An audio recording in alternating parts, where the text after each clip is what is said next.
வணக்கம் நேயர்களே, ஃபீபாவின் இன்றைய காலை தியானத்திற்காக உங்களை அன்புடன் வரவேற்கிறேன். ஒரு வயோதிக தாயார் தன்னுடைய வயோதிக நிலைமையிலே நோய்வாய்ப்பட்டு தன்னந்தனியாக குடிசை வீட்டிலே படுத்திருந்திருக்கிறார்கள். அந்த கிராமத்திற்கு வந்த தேவ மனிதர் அவர்களை சந்திக்க செல்லும் பொழுது அந்த வீட்டிலே சுவரில் மாட்டப்பட்டிருந்த ஒரு புகைப்படத்தை காட்டி, அம்மா இது என்னது என்று அந்த தாயாரிடம் கேட்கும் பொழுது அந்த தாயாரும், இது என்னதென்று எனக்கு தெரியாது ஐயா, நான் ஏற்கனவே வேலை பார்த்த அந்த எஜமான் என்னில் அன்பு கூர்ந்து எனக்கு கொடுத்த ஒரு தாள், இதைத்தான் நான் இப்படி மாட்டி வைத்திருக்கிறேன் என்று கூறியிருக்கிறார்கள். அப்பொழுது அந்த தேவ மனிதர், அம்மா இதனுடைய மதிப்பு தெரியாமல் இத்தனை நாள் இதை சுவரிலேயே மாட்டி வைத்து விட்டீர்களே, இது அந்த எஜமான் நீங்கள் வாழ்நாள் எல்லாம் கஷ்டப்படாமல் வாழ்வதற்காக உங்களுக்காக கொடுத்த பணத்தின் மதிப்புதான் இது என்று கூறியிருக்கிறார்கள்.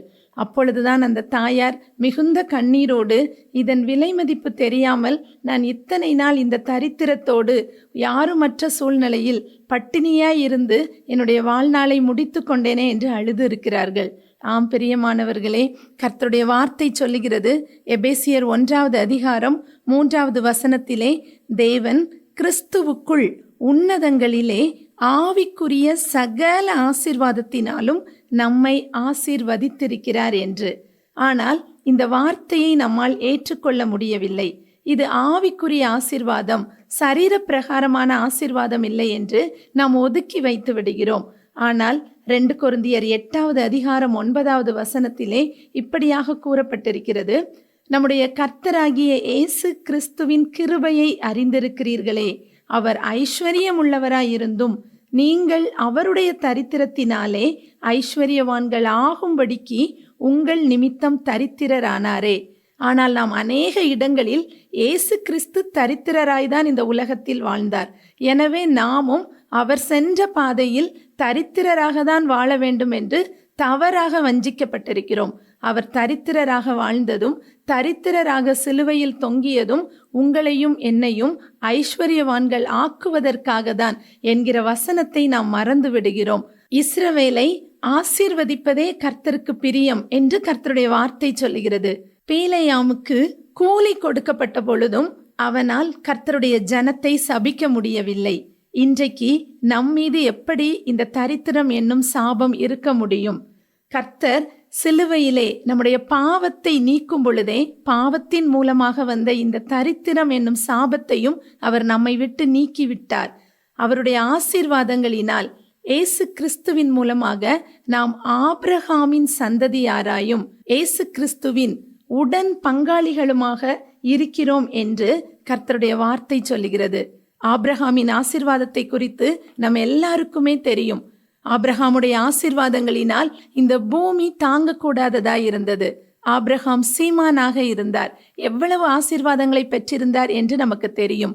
கிறிஸ்துவின் மூலமாக நாமும் ஆபிரகாமின் ஆசீர்வாதத்திற்கு சுதந்திரராய் இருக்கிறோம் என்று கலாத்தியர் 3வது அதிகாரம் 29வது வசனம் இவ்வாறாக கூறுகிறது, நீங்கள் கிறிஸ்துவின் உடையவர்களானால் ஆபிரகாமின் சந்ததியாராயும் வாக்குத்தத்தத்தின்படியே சுதந்திரராயும் இருக்கிறீர்கள் என்று. கோயம்புத்தூரை சார்ந்த சகோதரர் ஒருவர் கடன் பிரச்சனையினால், பண நஷ்டத்தினால் ஒரு ஆலயத்திலே விஷ பாட்டிலோடு தற்கொலைக்கு நேராக அழுது கொண்டிருக்கும் பொழுதுதான் நாங்கள் அவரை சந்திக்க நேர்ந்தது. அப்பொழுது அவர்களுக்கு இந்த சுவிசேஷத்தை நாங்கள் கூறினோம். நீங்கள் உங்களுடைய தரித்திரத்திலே இருக்க வேண்டும் என்ற அவசியம் இல்லை. இயேசு கிறிஸ்து உங்களுடைய தரித்திரத்தை சுமந்து தீர்த்து விட்டார். இந்த பண கஷ்டத்திலே நீங்கள் இருக்க வேண்டும் என்று அவசியம் இல்லை. உங்களை ஆசீர்வதிப்பதே கர்த்தருடைய சித்தம் என்று கூறும் பொழுது அவர்கள் இந்த சுவிசேஷத்தை ஆசையாக ஏற்றுக்கொண்டார்கள், விசுவாசத்தோடு ஏற்றுக்கொண்டார்கள். இயேசு கிறிஸ்து நமக்கு கொடுத்த ஆசீர்வாதத்துக்கான வசனங்களை அவர்களுக்கு காட்டி கொடுத்து அதை அறிக்கையிட வைத்தோம். அதை விசுவாசிக்க அவர்களுடைய சூழ்நிலையிலே மாற்றம் ஏற்பட்டது. கிட்டத்தட்ட 1 மாதத்திற்குள்ளாக அவர்கள் இழந்த அத்தனை பணத்தையும் மீட்டு எடுத்து அந்த கடனிலிருந்து வெளிவந்தார்கள். ஆம் பிரியமானவர்களே, நீங்கள் எந்த சூழ்நிலையில், தரித்திரத்தின் பிடியில், வறுமையின் பிடியில், எப்படிப்பட்ட கடன் பிரச்சனைகளோடு போராடி கொண்டிருந்தாலும் கர்த்தருடைய வார்த்தை தெளிவாக சொல்லுகிறது, நீயோ அநேக ஜாதிகளுக்கு கடன் கொடுப்பாய், கடன் வாங்காதிருப்பாய் என்று.